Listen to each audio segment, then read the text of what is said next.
So while they're cleaning up here, we're going to do a few questions, and then we're going to go ahead and start the lesson. So, do people have questions about swords? Yes? What you were saying about the sword sticking, is that possibly when you make it? Yes. Yes. So the question is basically, why do the swords stick? And the question was, is it because there's a nick in the blade there? Yes, there is. I'm not responsible for maintaining the blade. Someone else is. So one of the other things is you might then ask yourself, all right, well, if I parry with my edge, aren't I going to damage the edge of my sword? And the answer to that question is, yeah. But I lived, so that's important. Okay. There are other reasons why parrying that way makes the most sense. Okay, the sword is mechanically designed to be strongest in that plane. Okay, it is not designed to be strongest this way. It's actually more likely to break if you hit it on the flat. Not only that, but because I'm planning to hit people with the edge of the sword, I have lined my hands up so that I am strongest in that direction as well. If you want to take a souvenir home, you can. It will smell bad soon. I guarantee you that, unless you like unroll it and dry it out. I'm really not kidding. It smells terrible by sometime tomorrow. What is it made out of? It's made out of a kind of straw, basically. So it's a grass. So the sword is intended to be strongest in the plane of the edge, and so it will do very well in that situation.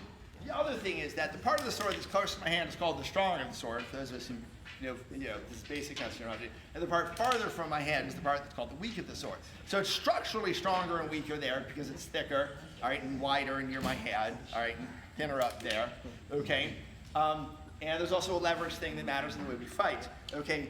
And so because there's that leverage thing that matters in the way we fight, we're going to tend to usually aim to parry with the strong of our sword against our opponent's weak, because then my parry's easy, it's my strong against their weak. This also means that if one of the swords is going to break when I parry edge to edge, it is most likely going to be the other guy's sword, which I'm fine with. Okay? There's actually one of our sources, Giuliano, that specifically describes a technique that is intended to break the last 6 inches off your opponent's sword.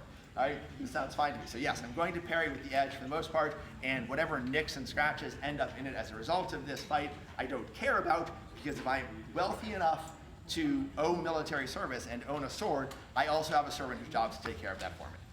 And it's a tool that saved my life. Other questions? Take one more question, then we move to lessons. Yeah, I think you were first, yeah. You mentioned front and back of sword. Yes. Is the sword asymmetric, or is that determined by how you hold it? So the question is about front and back of the sword as the terminology that I used. And so front and back is based on the way I'm holding it. The swords are symmetric that we're using. Now, I also use the terms short edge and long edge to refer to the sword. This is based on a type of sword that is asymmetric. So, we don't have one, do we? What? Messer. Do you have one of the Messer trainers with us? We do. All right, cool. All right, so 15th century Germans called this a knife. Right? That's not a knife. Okay, you can tell it's a knife because of the way the grip is constructed.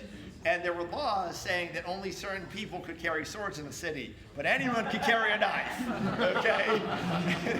So, but as you can see, we've got a long edge here. This is how I would hold it. And it's only sharp down to here, and the rest of this is dull, okay? So this weapon has a long edge and a short edge.